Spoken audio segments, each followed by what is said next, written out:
बिस्मिल्लाहिर्रहमानिर्रहीम अस्सलाम वालेकुम वरहमतुल्लाह। जैसे कि हमने अपनी पिछली वीडियो में ये सूरह नास की 3 आयत को एनालाइज कर लिया था। अब जल्दी जल्दी हम इसके ऊपर एक मुख्तसरन खुलासा रखते हैं, क्योंकि ये खुलासा इसलिए ज़रूरी है क्योंकि हमारी जो आयत नंबर 4 है वो इसी से कनेक्टेड है। और ये जो आयत नंबर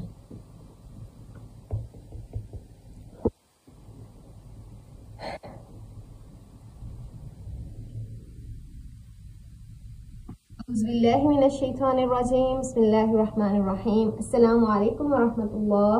जैसा कि आप जानते हैं कि हमने पिछले की जो सूरतें हैं छोटी छोटी, उनको ग्रामेटिकली एनालाइज करना शुरू किया है। और वो छोटी सूरतें हैं तो आसानी रहेगी इंशाल्लाह। एक वक्त ऐसा आएगा कि जब हम ये सूरतें एनालाइज करते करते करते समझ जाएंगे तो हमारा दिमाग खुद ब खुद खुलता चला जाएगा और हम इस काबिल होंगे कि हम बड़ी सूरतों को भी एनालाइज कर सकें और बगैर तर्जुमा के करने वाले के हम खुद कुरान पाक को समझ सकें। तो अल्लाह से बात करना है, अल्लाह की बातों को समझना है। तो चलें शुरू करते हैं। हमने ये 3 जो आयात हैं, क़ुल औज़ु बिरब्बिन्नास, मलिकिन्नास, इलाहिन्नास, इनको पहले एनालाइज कर दिया था। आज इनको दोबारा से थोड़ा खुलासा रखने का मकसद ये है कि जो हमारी आयत नंबर 4 है वो इसी आयत से कनेक्टेड है, इन्हीं आयत से कनेक्टेड है। तो पहले हम इसको देखते हैं, उसके बाद हम आयत नंबर 4 पर चलेंगे। हमने अब तक देखा है कि जो कुल है ये काफ वाव लाम मादे से बना बाबनून से पहले अम्र है और इसके फाइल इसका अंदर है, यानी आप कह दें। क्या कह दें? इसका मफ़ऊल हमें चाहिए, तो उसका मफ़ऊल आगे आ रहा है आऊज़ु बिरब्बिन्नास, मलिकिन्नास, इलाहिन्नास। ये भी अभी इनकम्प्लीट मफ़ऊल है इसका। आऊज़ु फेल बफ़ाइल है, ये फेल मुजारे है, बाबनून से है, आइन वाव ज़ाल इसके रूट लेटर से हमने ये देखा है। तो फेल और फाइल आऊज़ु में पनाह मांगता हूँ, ये मैं पनाह मांगता हूँ या मैं पनाह मांगूंगा, इसका तर्जुमा दोनों तरह से हो सकता है। मुजारे में हाल का मफ़हूम भी होता है और मुस्तक़बिल का मफ़हूम भी होता है। उसके बाद मैं किस चीज़ से पनाह मांग रहा हूँ, ये जो अहम पॉइंट मैं आपको यहाँ पर बताने लगी हूँ उस पर गौर करें कि जो आऊज़ु फेल है, आज़ या ऊज़ु, ये जो फेल है ये अपने साथ 2 मुतालिक डिमांड लेता है। अपने साथ कितने मुतालिक लेता है? 2। एक जिसकी पनाह में आया जाए और दूसरा जिससे पनाह ली जाए। यानी कि देखें, इसके लिए आपको एक चीज़ समझनी होगी। बाहर बहुत तूफान है, सही है, और उससे बचने के लिए, तूफान से बचने के लिए हम अंदर किसी छत के तहफ़्फ़ुज़ में आते हैं, उसकी हिफाजत में आते हैं। तो एक चीज़ है जिससे बचा जाए, बाहर तूफान है उससे हम बचने के लिए अंदर हिफाजत में आ रहे हैं। तो एक जिसकी हिफाजत में आ जाए और दूसरा जिससे बचने के लिए हिफाजत में आ जाए। दो यहाँ पर पॉइंट्स है, की और से, और हमें पता है कि ये जो है ये प्रीपोजिशंस कहलाते हैं अरबी ज़बान में। जो जिसकी पनाह में आ जाए वो बा के साथ आता है। यानी कि अगर औज़ु के बाद बा लगा हो तो उसके बाद जो है वो हम उसकी पनाह में आ रहे हैं। तो हम किसकी पनाह में आ रहे हैं? हम बिरब्बिन्नास, लोगों की रब की पनाह में आ रहे हैं। जो कौन है, वो रब कौन है, उसकी सिफत। ये रब असल में मौसूफ है और इसकी यहाँ पर 2 सिफात आ रही हैं। एक है मलिकिन्नास, ये मुजाफ इलैह बनकर सिफत नंबर 1 है, और इलाहिन्नास ये भी मुजाफ इलैह बनकर सिफत नंबर 2 है। कुछ जो है हमारे उलमा ने इसे बदल भी करार दिया है, लेकिन तर्जुमे में इतना कोई खास फर्क नहीं पड़ता।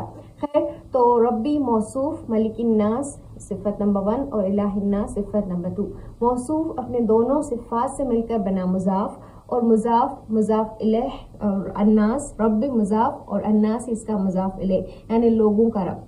और लोगों का रब कौन है? जो मलिकिन्नास भी है और इलाहिन्नास भी है। तो लोगों का रब, ये मुजाफ इलैह मिलकर बा जार के लिए बने मजरूर, और बा जार अपने मजरूर के साथ मिलकर बने मुतालिक आऊज़ु के, और आऊज़ु अपने फेल, फाइल और मुतालिक से बनकर बने मफ़ऊल।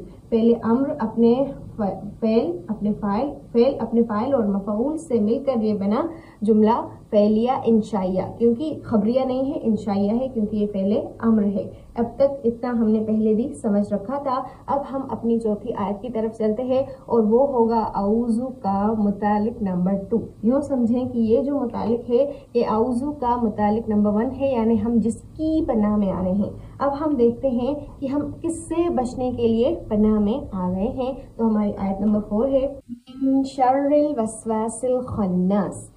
हम अभी देखा है कि जिससे बचने के लिए किसी की पनाह में आ जाए वो मिन के साथ आता है। तो यहाँ पर ये जो मिन है ये होगा जार, और जार के बाद मजरूर आता है। तो शर्री, आप देखें ये असल लफ्ज़ था शर्रुन, शर्रन, शर्रिन। ये हालत जर में मिन की वजह से है, लेकिन इसका एराब हल्का है और ये अलिफ लाम के बगैर है, तो ये बनेगा यहाँ पर मुजाफ। शर्री ये है मुजाफ, और मुजाफ के बाद क्या आता है, मुजाफ इले आता है। तो अल वसवास इसका मुजाफ इले है, लेकिन अल वसवास मुजाफ इले बनने से पहले ये अल खन्नास के लिए मौसूफ है। आप देखेंगे इस पर भी अल लगा हुआ है, इस पर भी अल लगा हुआ है, ये भी हालत जर में है, ये भी हालत जर में है, ये भी वाहिद है, ये भी वाहिद है, ये भी मुज़क्कर है, ये भी मुज़क्कर है। यानी इस्म के जो चारों एतबारात से ये आपस में मिल रहे हैं, और हमें पता है कि मौसूफ और सिफत ये एक दूसरे को फॉलो करते हैं, यानी कि ये एक जैसे होते हैं। तो अल वसवास ये इसके माने की तरफ हम अभी चलते हैं, लेकिन फिलहाल ये देखें कि अल वसवास जो है ये है मौसूफ और अल खन्नास इसकी सिफत है।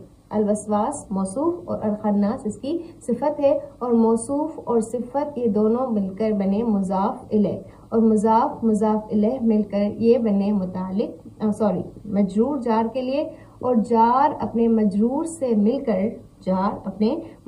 मिलकर बना मुतालिक नंबर 2।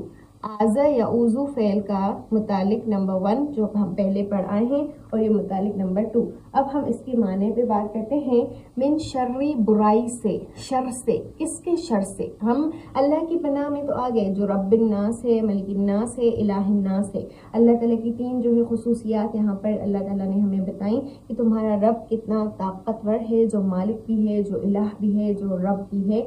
तो अब हम शर से पनाह में आते हैं। तो वो शर कौन सा है? वो है अल वसवासिल खन्नास। हम वसवासिल खन्नास के शर से अल्लाह आपकी पनाह में आते हैं। तो वसवासिल खन्नास के क्या माने हैं? अल वसवास, इसको पहले हम समझते हैं। अल वसवास वाव सीन मादे से बना है, वाव सीन, और ये सलासी मुजर्रद नहीं, सलासी मजीद फी है, यानी कि रुबाई अफाल में आता है। रुबाई यानी कि जिसके जो रूट लेटर्स हैं वो 4 हैं, 4 रूट लेटर्स हैं इसके। वैसे अक्सर जो है हमने पढ़ा है कि जो भी अफ़आल होते हैं उसके रूट लेटर्स 3 होते हैं, 3 होते हैं, लेकिन कुछ अफ़आल ऐसे होते हैं जिनके रूट लेटर्स 4 होते हैं। तो ये उन्हीं में से है। जैसे इनकी और मिसाल हमें मिलती है ज़हज़ह युज़हज़िहु, ज़हज़ह ज़हा ज़हा, ज़लज़ला ज़ालाम ज़ालाम। तो ये कुछ 2-3 एग्जांपल्स हैं जो कुरान से हमें मिलती हैं। तो ये है वसवसा युवस्विसु, वसवसा युवस्विसु, और इसका मस्दर आता है विस्वासन। वसवसा युवस्विसु विस्वासन, यानी विस्विसा डालना, ये एक मस्दर है, यानी काम का नाम विस्विसा डालना। और आपने ध्यान दिया होगा कि ये यहाँ पर विस्वासन है और यहाँ पर वसवास है। ये अलिफ लाम की वजह से इसका एराब तो हल्का हो गया, लेकिन और ये हालत जर में भी है क्योंकि मुजाफ इलैह है। तो मुजाफ इलैह जो है वो हालत जर में होता है, मगर ये यहाँ पर जो है वसवास है, ये विश्वास है, इसके वाव पर ज़ेर है और इसके वाव पर ज़बर है। तो इसका क्या मतलब है? इसका यूँ समझे कि ये मस्दर है और इसे इस्मुल मस्दर कहा जाता है। अब मस्दर और इस्मुल मस्दर में क्या फ़र्क है? थोड़ी टेक्निकल बात है, प्लीज़ जो है समझने की कोशिश करिएगा, बिल्कुल मुश्किल नहीं है। यूँ समझें, जैसे मैं आपको एक मिसाल देती हूँ, वुज़ू एक काम का नाम है, जो हम हाथ मुँह धोते हैं और गरारे वगैरह करते हैं, तो वो वुज़ू है। लेकिन जब वो काम हो जाए और उस काम की जो कैफियत और हालत हो उसको इसमें मस्दर कहते हैं, तब वो होगा वज़ू। इसी तरह गुस्ल यानी जब नहाना, गुस्ल करना, ये एक काम का नाम है, लेकिन जब वो काम हो जाए तो उस काम की कैफियत और हालत को कहते हैं गस्ल। तो इसी तरह यानी कि मस्दर और इसमें मस्दर के माने में कोई फर्क नहीं होता, लेकिन اس کے جو اعراب ہے اس میں تبدیلی آ جاتی ہے. تو وسواس مصدر، وسواس اس میں مصدر اور وسواس مصدر ہے، اور اس کے معنی ہوں گے وسوسہ ڈالنا.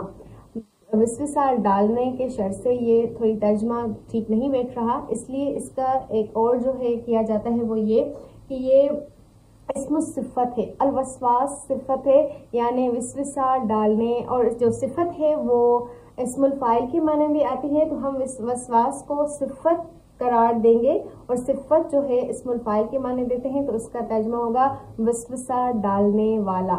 وسوسہ ڈالنے والا، بس یوں سمجھیں کہ ایک صفت ہے، اور صفت جو ہے اسم الفاعل کے معنی میں بھی آتی ہے، تو ہم اس کے معنی کریں گے وسوسہ ڈالنے والا. الوسواس کے دوسرے معنی بھی ہوتے ہیں ہلکی سی آہٹ کرنے والا. ہلکی سی آہٹ کرنے والا. اس کے ایک تیسرے معنی بھی ہوتے ہیں کانوں میں کچھ پھونکنے والا. یہ تینوں معنی آپ ذہن میں رکھیں گے نا، تو جب بھی آپ سورہ ناس پڑھیں گے تو آپ کے اندر وہ معنی جب اتریں گے تو بہت فرق پڑے گا. ایک وسوسہ ڈالنے والا، الوسواس وسوسہ ڈالنے والا. نمبر 2 ہلکی سی آہٹ کرنے والا، ہلکی سی آہٹ کرنے والا. اور نمبر 3 کانوں میں کچھ پھونکنے والا. تو میں کانوں کے پھونکنے والے کے شر سے اللہ کی پناہ میں آتی ہوں. کانوں میں کچھ پھونکنے والے کے شر سے، یا ہلکی سی آہٹ کرنے والے کے شر سے، یا وسوسہ ڈالنے والے کے شر سے اللہ کی پناہ میں آتی ہوں. اور وہ وسوسہ ڈالنے والا کون ہے؟ اس کی ایک صفت آ رہی، وہ الخناس ہے. الخناس ہے. اور الخناس کے معنی کیا ہوتے ہیں؟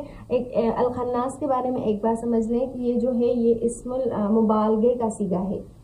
الخناس یہ مبالغے کا صیغہ ہے، جیسے غفار یعنی بار بار بخشنے والا، غفار. قہار، قہار بار بار عذاب دینے والا. اسی طرح ہے خناس، اور خناس کے معنی ہیں دبے پاؤں پیچھے ہٹ جانے والا. دبے پاؤں پیچھے ہٹ جانے والا، یعنی کہ وسوسہ ڈال کر چپکے چپکے سے چھپ جانے والا. غلط خیالات ڈال کر چپکے چپکے سے پیچھے ہٹ جانے والا. یعنی کہ ہم کس کی شر سے بچتے ہیں؟ ایسا شیطان. اور وسواس کو باتیں بہت جمع ہو گئی ہیں، بس تھوڑا سمجھنے کی کوشش کریے گا. دیکھیں میں ایک بار پھر سے بتا رہی ہوں. وسواس کے معنی ہے وسوسہ ڈالنے والا، اور جو چپکے چپکے سے وسوسہ ڈال لے، یا پھر جو بار بار جو ہے بار بار دبے پاؤں آئے اور وسوسہ ڈال جائے. بار بار دبے پاؤں آئے اور وسوسہ ڈال جائے. بار بار دبے پاؤں آئے اور ہلکی سی آہٹ کر جائے. بار بار دبے پاؤں آئے اور کانوں میں کچھ پھونک جائے. یعنی بار بار آنے والا، اور کس طرح سے آنے والا؟ دبے پاؤں آنے والا، غلط خیالات ڈال کر چھپ جانے والا. خناس کے معنی ہوں گے چھپ جانے والا، یا پھر اس کے معنی ہوں گے پیچھے ہٹ جانے والا. چھپ جانے والا، پیچھے ہٹ جانے والا. ہلکی سی آہٹ کر کے چھپ جانے والا، وسوسہ ڈال کر چھپ جانے والا. اور بار بار، اس کے اندر بار بار کا بھی مفہوم آئے گا. تو اس کے آسان معنی یہ ہوں گے کہ ہم شیطان کے شر سے پناہ مانگتے ہیں. اب سوال یہ پیدا ہوتا ہے کہ یہاں تو شیطان کا کوئی لفظ ہے ہی نہیں، صحیح ہے نا؟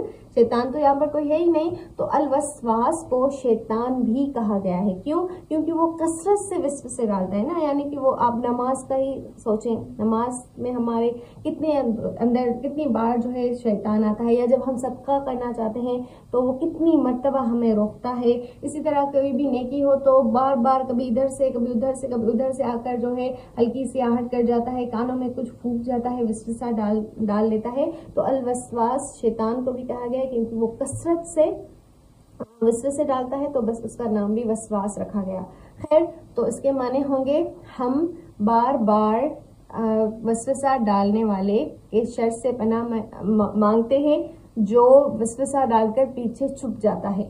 صحیح؟ تو لعوذ بالناس ملک الناس الہ الناس من شر الوسواس الخناس. اب شیطان کے بارے میں ایک دو احادیث سمجھ لیں، اس کے بعد ہم اپنی کلاس کو ختم کرتے ہیں. آپ صلی اللہ علیہ وآلہ وسلم نے فرمایا تم میں سے ہر شخص کے ساتھ ایک شیطان ہے. جس پر آپ صلی اللہ علیہ وآلہ وسلم سے ایک صحابی نے سوال کیا کہ اے اللہ کے رسول، کیا آپ کے ساتھ بھی ایک بڑا سوال ہے جو آپ صلی اللہ علیہ وسلم سے کیا گیا، تو آپ صلی اللہ علیہ وسلم نے اس کا جواب دیا کہ ہاں میرے ساتھ بھی، لیکن میرا جو شیطان ہے اس نے بھلائی چاہی اور وہ اب نیک ہو گیا اور اب وہ مجھے نیکی کا حکم دیتا ہے، یعنی کہ میرے ساتھ جو شیطان ہے وہ اب مجھے نیکیوں کا حکم دیتا ہے، اور جو ہمارے ساتھ شیطان ہے وہ ہمیں نیکیوں کا حکم نہیں دیتا، وہ ہمیں برائیوں کا ہی دیتا ہے، وہ ہمارے اندر بھی وسوسے ڈالتا ہے۔ تو اللہ تعالیٰ ہمیں اس شیطان سے بچائے۔ اور آپ صلی اللہ علیہ وسلم کی ایک اور حدیث ہے جس میں آپ صلی اللہ علیہ وآلہ وسلم نے ہمیں آگاہ کر دیا کہ شیطان کا ہاتھ تم میں سے ہر ایک کی دل پر ہوتا ہے، شیطان کا ہاتھ تم میں سے ہر ایک کی دل پر ہوتا ہے، اور جب تم اللہ کا ذکر کرتے ہو تو وہ ہاتھ ہٹ جاتا ہے۔ اللہ کا ذکر صرف اللہ کرنا نہیں ہے، ٹھیک ہے، اللہ تعالیٰ کو کسی بھی معاملے میں یاد کرنا یا اللہ تعالیٰ کی یاد میں جو ہے برائیاں چھوڑنا، تو یہ اللہ کا ذکر ہے۔